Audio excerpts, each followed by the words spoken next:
Hey, welcome to JG3 Reviews. My name is James, and here we explore the world of fountain pens, ink, and paper. And today we are exploring an old pen. Yes, this is going to be the Kaigelu 356. But before I get too far into the pen, let me explain why I'm doing this. I decided that this year, one of the things I want to do is to go back and highlight pens that have been in my collection for 3, 5, 10 years, 30 years, and show you how those pens are, or maybe are not, holding up, whether or not they lived up to my initial impressions, good or bad. Maybe they're better than I thought they would be. Maybe they're worse than I thought they would be. I thought that would be an interesting way to look at old pens and to provide you with an even better understanding of whether or not a pen may or may not be for you. And today, it's kind of an interesting pen. So this is the Kaigelu 356 with a long blade nib. Now, you might be saying, ooh, that's one I've never heard of. How did you pick that one for today? Here's how I picked this one. So I'm looking through my collection of pens, and I get out 3 or 4 of those pens, and I can't decide which one. So what do? I go to those who are members of this channel. You see where I'm going, right? The members of the channel then get to vote in a poll on which pen is going to be the next old pen that I review. If you're not yet a member, you might want to be, because you get to decide which of these retro pens I'm going to bring back from the collection and re-review. So you have some say in what happens around here on the channel. So this one was the pick for the month of March, the Kaigelu 356. It is a pen that I think has a really beautiful resin. It's an inexpensive pen.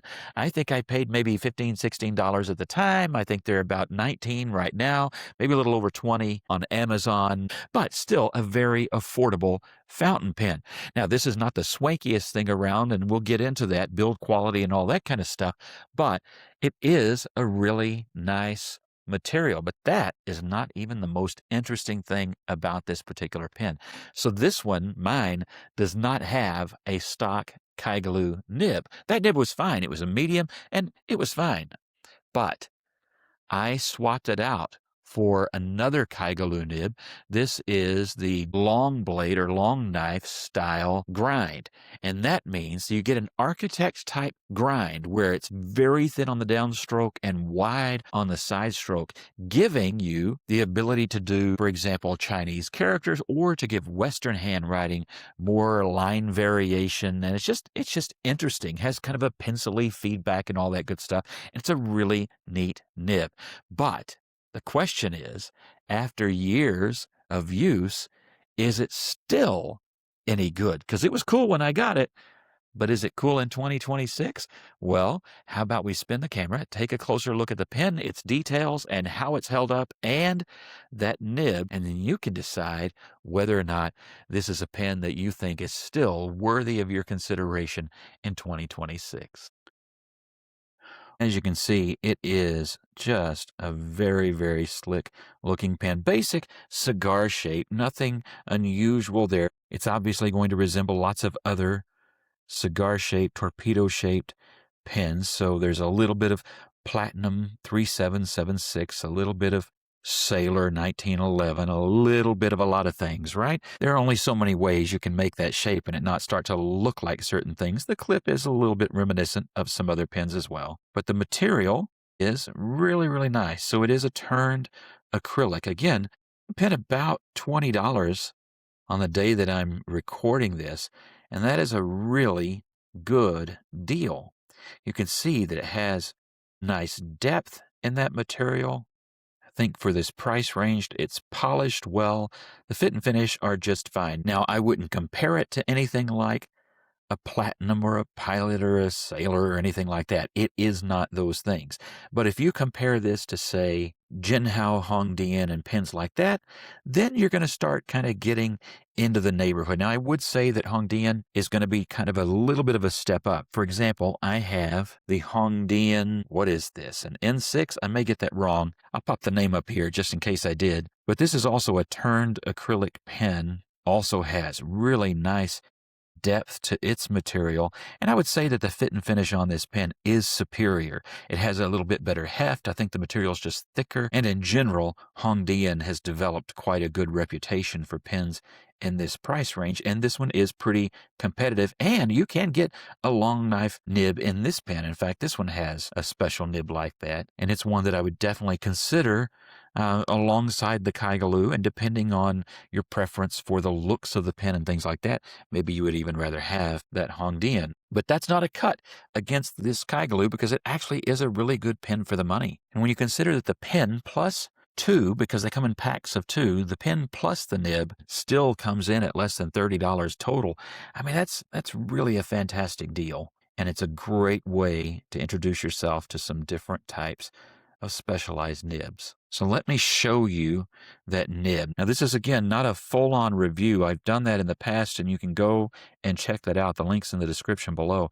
But I do want to show you this nib. It's an easy nib swap and a really affordable nibs. You can get it in this flame design, or there's another option that you can get. You can also order it with an extra feed. That's no problem. And they're quite affordable. I think it's about $12, $13 right now to get two, not one, but two nibs like this. And again, this is the long blade nib, and you can see how that tipping material is different. So what that does is allow you to write a thin down stroke and then a wide side stroke, and gives very nice line variation. Now, this is kind of a two-tone nib, and you can see on mine that a little bit of that gold two-tone, if you compare it to the original video, has worn off. That doesn't bother me. That kind of thing happens in time. If it does bother you, just get it without the two-tone to begin with, and there's nothing to wear off, and you don't have to worry about that. Functionally, this nib is held up really well. It writes just like the day when I got it. There's no issue whatsoever, and I've had no failings with the pen in any other way. It's not a dry start issue. It doesn't give me dry out problems.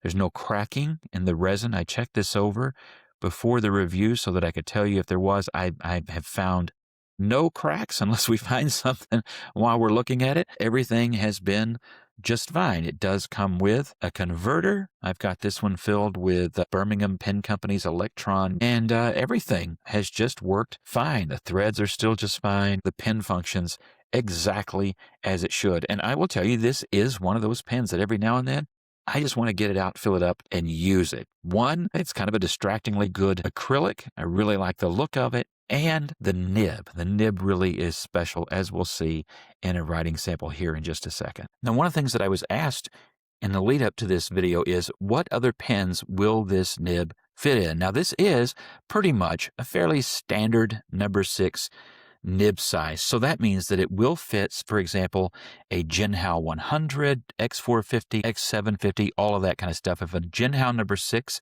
nib fits a pen, this nib will fit that pen. It will fit in a number 6 Mahjong pen. It will fit in number 6 Wing Sung pens. And there are others who have said that they've been able to fit these nibs into, for example, the Asvine V126, which is also a number 6 sized nib. So if you've got a pen that will fit any of those nibs, it's probably worth a shot. And again, if you get one and you find out, oh man, it doesn't fit in my pen, you know, maybe it's a Bakayovo or whatever, and it won't fit, there are lots of options. Get yourself a Jinhao 100 and throw it in there if you want to, or one of these, and you're going to have some good options. So basic rule of thumb, your mileage may vary, but if your pen will hold a number 6 nib, it should be able to take this Kaigelu long blade. I have one of these over here, for example, the Mahjong, or back then it was still called Moonman M800, and it will fit in one of these. And wow, what a beautiful pen that is. All right, so now the question is, how has the pen actually held up, and how does that nib write? Well, it's held up very well. As I said, no issues, no cracking, no dry out issues or anything like that. It's just been an excellent pen, reliable pen. Now I'm going to write a little bit bigger than normal just because I think this nib demands it. If you're not familiar with a long knife nib or a long blade nib, those can mean different things sometimes. So my apologies if I'm using those interchangeably in a way you don't think I should. But the purpose is that you can make these variations in your width between the downstroke or the side stroke. Now, that helps a lot in Asian characters, something that I am not an expert in, but it also makes for a pretty neat pen when writing with Western script. So, ink today, I'm going to abbreviate, but it's Birmingham Pen Company's Electron. This bottle is several years old. And this is an ink that I really like. It can be really vibrant in a wet, juicy pen. Now, this one spreads that ink out because of the width on the side stroke, but it's also an ink that goes through a lot of papers, and it doesn't do that as much when using this nib. And so I kind of like that. It's made it a more well-behaved ink. Haven't had those issues.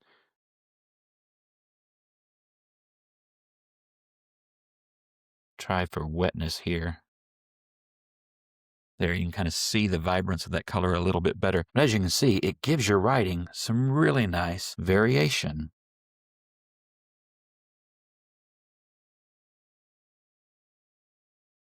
So a little bit more character. I think that makes it a little bit more interesting.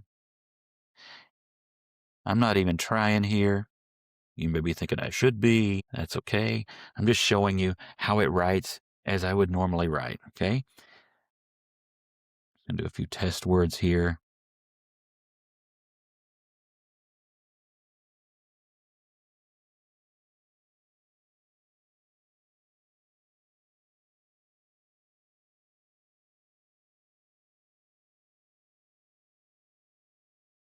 Now, this nib is not scratchy.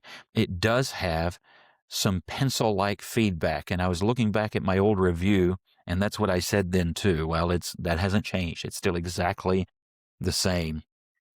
And I like it. See, I like a little bit of nice, smooth pencil feedback. I tend to write better when I have a little bit of that. If it's just so buttery smooth that it's like skating on melting ice, I don't like that. That's just, my handwriting gets away from me. But just that little bit of a healthy, nice feedback actually improves my writing sometimes. I never did a speed test when I originally reviewed this pen, so let's do a little bit of that, all right? I have no idea how it's going to do. Sometimes it's how is James going to do because I might turn or lift. It does fine. Now, you will notice that sometimes you almost get, that can look like railroading, but that's impossible because this is on the side stroke. You'll just get a little bit of dryness on that side stroke. You could fine tune it and get rid of that. I don't actually mind it because that's part of the variation for me. I actually have enjoyed that. Some of you, it won't be a positive, but for me, we're going to say it's not a bug. It's a feature. Anyway, I like it. So the nib gives you this nice variation, as you can see there. And it spreads the ink out so that it's not an ink that will give me ghosting or bleed through problems like this ink has done in some wetter pens. And so I like that. Now that's going to vary. Maybe in your pen it wouldn't do the same thing, but in mine, this pen, this feed, this nib, that is what I'm getting out of it.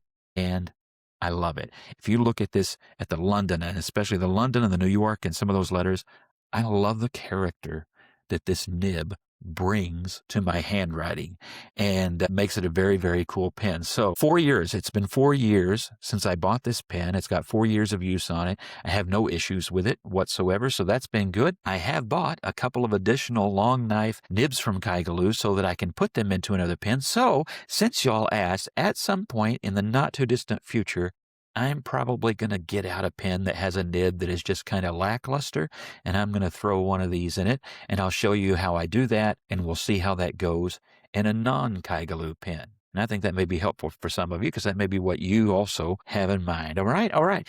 Got any more questions? Feel free to share those in the comments below. Are you interested in this? Are you interested in that nib swap? If so, and you've got questions about that, ask those questions in the comments below, and I can answer those, or somebody else that also has experience may as well. Thank you to those of you who voted back on the membership side of things, because I really enjoyed getting this pen back out, and that was because you said, yeah, check that one out. So that's pretty cool. Thank you for your input. We'll call that a wrap today.